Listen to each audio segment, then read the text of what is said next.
My name is Khansamjit and I am from Baba Guru Nanak university. तो आज हम बात करने जा रहे हैं बेसिक कोड स्ट्रक्चर की। पीएचपी के जो बेसिक कोड है ना, उसके स्ट्रक्चर की हम बात करना चाहते हैं। जब भी हम पीएचपी के कोड लिखना चाहते हैं ना, तो पीएचपी के जो टैग लिखने का तरीका है वो ये है, जो आपको मैं ये दिखा रही हूँ। ये पीएचपी के जो है ना, ये सिंटैक्स है। जब भी आपने पीएचपी की फ़ाइल को सेव करना, आप सबसे पहले लोकल डिस्क सी में जाएंगे, वहाँ पे आप एग्ज़ाम ओपन करें। एग्ज़ाम के अंदर एक फ़ोल्डर होगा htdocs के नाम से, आपने उसको ओपन करना है। उसको ओपन करने के बाद आपने उधर एक न्यू फोल्डर बनाना है। मैंने जैसे न्यू फोल्डर बनाया है स्टार्ट के नेम से। उस न्यू फोल्डर के अंदर आपने अपनी जो कोडिंग की हुई है उस फाइल को सेव करना है, और उसको किस एक्सटेंशन के साथ करना है, .php के एक्सटेंशन के साथ। जैसे HTML में लिखते थे .html, CSS में जैसे लिखते थे .css, इसी तरह ही हमने इसे भी .html की एक्सटेंशन के साथ सेव करना है। अब इसके बाद जो HTML का जो टैग जो है ना, HTML का जो पूरा सिंटैक्स है वो आप इसके अंदर लिख सकते हैं।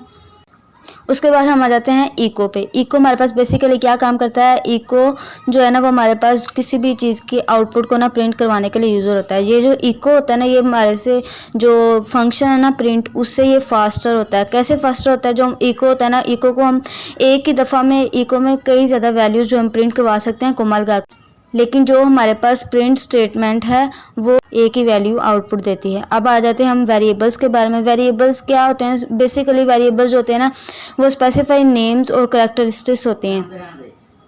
और पीएचपी में वेरिएबल को डिक्लेयर करने का तरीका ये है कि हमने डिक्लेयर तो वैसे ही करना है, लेकिन हमने अब क्या यूज़ करना है, हमने $साइन यूज़ करना है। जो पीएचपी में जब हम वेरिएबल डिक्लेयर करते हैं तो हम $साइन यूज़ करते हैं। उसके बाद हम आ जाते हैं उसके बाद मैं आपको बताती हूँ कि कमेंट्स क्या होते हैं। ये जो मैं आपको दिखा रही हूँ, ये जो डबल लाइन है, ये हम सिंगल लाइन के कमेंट के लिए यूज़ करते हैं। कमेंट हम इसलिए यूज़ करते हैं ताकि हम अगर कभी सदियों बाद भी अगर अपना प्रोग्राम देखें तो उधर कमेंट लिखा हो कि इधर क्या हो रहा है और इधर क्या नहीं हो रहा है, इसलिए आपको ईजी है, इसीलिए हम ये कमेंट लिखते हैं। और जो अगर कमेंट ज़्यादा बड़ा मल्टीपल लाइन्स के लिए है तो उसके लिए हम ये यूज़ करते हैं। उसके बाद आ जाते हैं हमारे पास अर्थमेटिक ऑपरेटर्स। अर्थमेटिक ऑपरेटर्स जो होते हैं ना, ये भी सेम वैसे वर्क करते हैं। अर्थमेटिक ऑपरेटर चार हैं, सम का है, डिफरेंशिएशन का है, डिवाइड का है और मल्टीप्लाई का है। ये वैसे ही करना है, लेकिन हमने इन सब के साथ $साइन ज़रूर लगाना है।